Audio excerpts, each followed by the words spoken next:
일반형은 생각보다 이렇게 혜택이 많이 없죠. 하지만 제가 왜 일반형을 왜 계속 강조하는지 잠시 뒤에 알 수가 있습니다.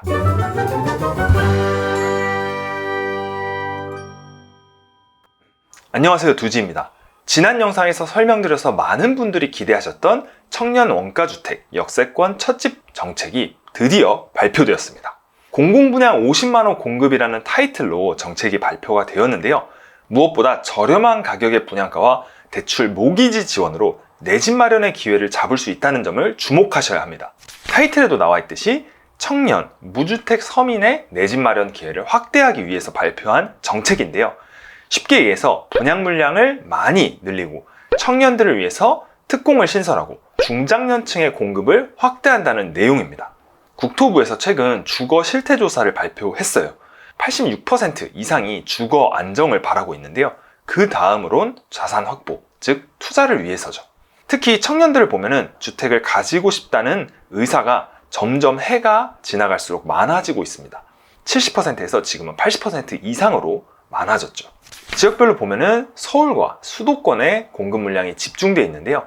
서울 같은 경우는 한 5,000호에서 6만 호, 10배 이상을 늘리겠다는 말이고요. 수도권 같은 경우는 과거 10만 호에서 35만 호, 3배 이상을 늘리겠다는 말입니다. 특히 여기서 중요한 거는 이 외곽 지역 있잖아요. 사람들이 살고 싶어 하지 않는 외곽 지역보다는 이 도심 지역이나 일자리가 많은 지역, 사람들이 살고 싶어 하는 지역의 공급을 늘린다는 것이 중요합니다. 예를 들어서 국공유지나 GTX 인근 또는 도심 복합사업과 정비사업과 같은 재개발을 통해서 공급을 늘린다는 뜻이죠. 쉽게 얘기해서 역세권과 도심 등 입지가 좋은 곳에 늘린다는 얘기입니다. 주거 옵션 3가지를 나눠서 발표를 했어요. 이 나눔형, 선택형, 일반형으로 나눌 수가 있는데, 먼저 물량이 가장 많은 나눔형은 주변 시세의 70% 이하의 분양을 하겠다는 뜻입니다. 그리고 나중에 이걸 팔 때 시세 차익의 30% 정도는 정부가 다시 가져가겠다는 뜻입니다. 그리고 선택형은 6년간 내가 임대주택처럼 임대로 거주를 하고 6년이 지난 후 내가 원하면 분양을 받을 수 있고 원하지 않으면 분양을 안 받을 수 있는 옵션입니다. 마지막으로 일반형이 있는데요. 사실 저는 이 일반형을 가장 주목하라고 말씀을 드리고 싶어요. 이거는 일반 분양가 상한제가 적용되어서 시세의 80% 수준으로 분양을 한다는 뜻입니다. 이 3개 중에서 분양가는 일반형이 가장 높겠죠. 하지만 왜 일반형을 가장 주목해야 하는지 잠시 뒤에 말씀드릴게요. 나눔형 25만 호를 자세히 보면은 시세 70% 이하의 분양을 하고 그리고 낮은 금리로 대출을 해주겠다는 상품입니다. 하지만 여기서도 조건이 있습니다. 의무 거주 기간이 5년, 그러니까 5년을 여기에 꼭 살아야 되고요. 만약에 나중에 팔 때는 꼭 공공에만, 정부에만 팔 수가 있습니다. 그리고 이 시세 차익의 70%는 내가 갖지만 30%는 정부한테 다시 줘야 되죠. 근데 여기서 중요한 게 공공의 환매이기 때문에 공공이 이 가치를 얼마나 쳐줄까에 따라서 내 시세 차익이 결정이 됩니다. 그래서 내가 처음 생각했던 것보다는 시세 차익을 많이 가져가지 못할 수도 있어요. 하지만 내 초기 부담을 엄청나게 줄여줄 수 있고 그리고 낮은 금리로 대출 받을 수 있기 때문에 내 집 마련을 원하는 분들이 적극적으로 활용해야 하는 상품입니다. 그리고 선택형이 있는데요. 이거는 말씀드렸다시피 내가 임대주택처럼 임대료를 내고 우선 거주를 하는 거예요. 그리고 6년 후에 분양을 받을지 말지 결정을 하는 거죠. 6년 후에는 내가 처음 입주할 때 추정 분양가와 6년 후에 분양시 감정가 기준 평균을 가지고 분양가를 책정을 합니다. 그래서 이거는 내가 처음에 시드머니를 많이 모으지 못했어요. 보유 현금이 많이 없어요. 이런 분들한테 추천드리는 상품이죠. 마지막으로 일반형인데요. 이거는 시세 80% 수준으로 분양을 하는 거예요. 우리가 흔히 알고 있는 공공분양에 분양가 상한제가 적용돼서 저렴하게 분양을 하는 상품이라고 생각하면 됩니다. 여기서는 추첨제가 더 많이 늘어난다는 장점이 있고요. 그리고 4050 세대 중장년층에게도 일반 공급 물량을 확대할 계획을 가지고 있습니다.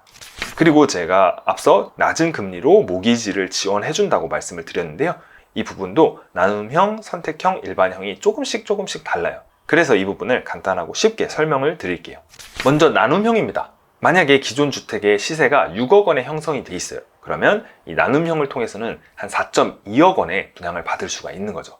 그리고 기존 주택은 4.2억 원을 대출을 받아야 되는데 나눔형을 통해서 분양을 받으면 3.36억 원의 대출을 받을 수 있어요. 그래서 초기 부담이 8,400만 원만 있으면 내 집 마련을 할 수 있는 겁니다. 하지만 여기서 더 좋은 거는 금리도 낮게 측정이 된다는 점이죠. 기존 주택을 구입했을 경우에는 현재 기준으로 4.64%의 주택담보대출 금리를 내야 됩니다.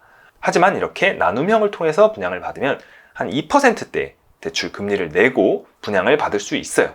그래서 월간 원리금을 계산을 해보면 기존 주택을 구입할 경우는 월간 200만 원씩 은행에 납부를 해야 돼요. 이 원리금을 말이죠. 하지만 이 나눔형을 통해서 분양을 받으면 월 100만 원 정도만 납부를 하면은 원리금을 커버할 수가 있는 거예요. 그래서 총 이자 부담액도 2배, 3배가 차이가 날 수 있습니다.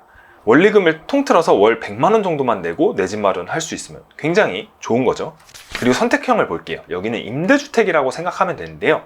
기존 주택을 만약에 내가 인차를 해요. 그게 전세가 한 3억 원 정도예요. 그런데 이 선택형을 통해서 주택에 들어가면은 2.1억 원의 보증금이 책정이 된단 말이죠. 그럼 내가 대출을 받아요. 전세 대출을 받겠죠. 대출을 받으면은 1.7억 원을 받겠죠. 그러면 내 돈은 4천만 원만 있으면은 이 임대주택처럼 들어갈 수가 있는 거예요. 하지만 여기서 가장 중요한 거 바로 금리죠. 요즘 점점 금리가 높아지고 있잖아요.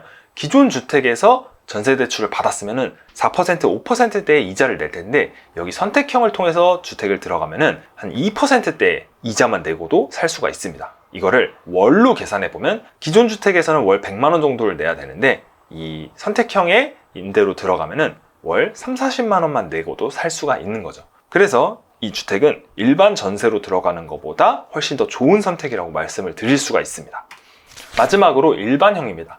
이거는 기존 분양을 받는 거랑 비슷하다고 생각을 하면 돼요. 하지만 여기서도 대출 한도를 최대한 늘려주고 그리고 이자를 최대한 낮게 우대 적용을 해준다는 특징이 있습니다. 일반형은 생각보다 이렇게 혜택이 많이 없죠. 하지만 제가 왜 일반형을 왜 계속 강조하는지 잠시 뒤에 알 수가 있습니다. 사전 청약 계획을 보면은 일단 나눔형은 서울과 경기 지역에 좋은 지역들이 많이 포함되어 있습니다. 예를 들어서 고덕강일, 마곡, 위례, 사람들이 살고 싶어하고 일자리가 많은 지역들이 포함이 되어 있죠. 그리고 선택형은 주로 3기 신도시 또는 공공택지가 포함이 되어 있어요. 그래서 선택형의 임대로 들어가실 분은 내 직장, 내 생활 반경이 어딘지 생각을 하고 지원을 해야 됩니다. 마지막으로 일반형인데 일반형에 왜 제가 강조를 드렸었냐면 입지가 너무 좋아요. 여기는 분양을 받으면 대박이 될 수 있는 곳입니다. 예를 들어서 이 송파구의 성동구치소, 동작구의 수방사부지, 서울 대방의 공공주택지구, 역세권의 입지가 좋은 곳들을 분양을 합니다. 그래서 제가 일반형을 이렇게 강조를 드렸던 거고요. 하지만 개개인의 상황에 따라 전략이 달라지겠죠. 만약 내가 시드머니가 없다면 처음에는 이 선택형을 들어가서 임대주택처럼 저렴하게 거주를 한 다음에 나중에 상황을 봐서 분양을 받아도 되고 안 받아도 됩니다. 대표적으로 3기 신도시 지역들이 이런 곳들입니다. 그리고 나눔형은 시세의 70% 이하 분양가로 분양을 해요. 그래서 어느 정도 현금을 모으신 분들 또는 내 집 마련이 꼭 필요한 분들한테 추천드리는 옵션입니다. 고덕, 강일, 고양, 창릉, 위례, 마곡, 안양 등 입지가 좋은 곳들이 분포가 돼 있습니다. 하지만 나눔형은 나중에 공공과 시세 차익을 공유해야 한다는 점, 그리고 공공에만 환매를 할 수 있다는 점을 고려한다면 내가 처음에 생각했던 것보다 조금 시세 차익이 적을 수는 있어요.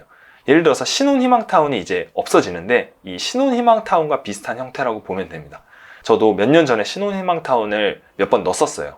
위례나 수서 같은 지역에 넣었는데 넣을 때마다 떨어지긴 했지만 그럼에도 불구하고 입지가 좋은 곳에 분양을 하니까 메리트는 있습니다. 마지막으로 보유현금이 좀 충분한 분들 있잖아요. 내가 열심히 돈을 모으고 있어요. 그러면 무조건 일반형에 지원하는 거 좋습니다. 시세보다 20% 정도 낮은 분양가로 분양을 받을 수가 있고요. 가장 중요한 거는 입지가 좋은 곳에 분양을 받을 수가 있기 때문입니다. 나중에 공공과 시세 차익을 공유하지 않아도 되고 이런 지역들의 가치는 시간이 지날수록 높아질 수밖에 없기 때문이죠. 이상으로 이번 영상에서는 지난번에 발표가 나왔던 청년 원가주택 역세권 첫집 정책이 구체화된 것을 말씀드렸습니다. 다음에는 이 청약 제도가 조금씩 개편이 될 내용을 말씀드릴 건데요. 예를 들어서 추첨제가 확대된 거 또는 미혼 특공이 신설된 내용들을 쉽고 자세하게 말씀드리겠습니다. 이번 영상이 도움이 되셨다면 구독과 좋아요, 알림 설정까지 꼭 부탁드릴게요. 다음에도 더욱 유익한 영상으로 찾아오겠습니다. 감사합니다.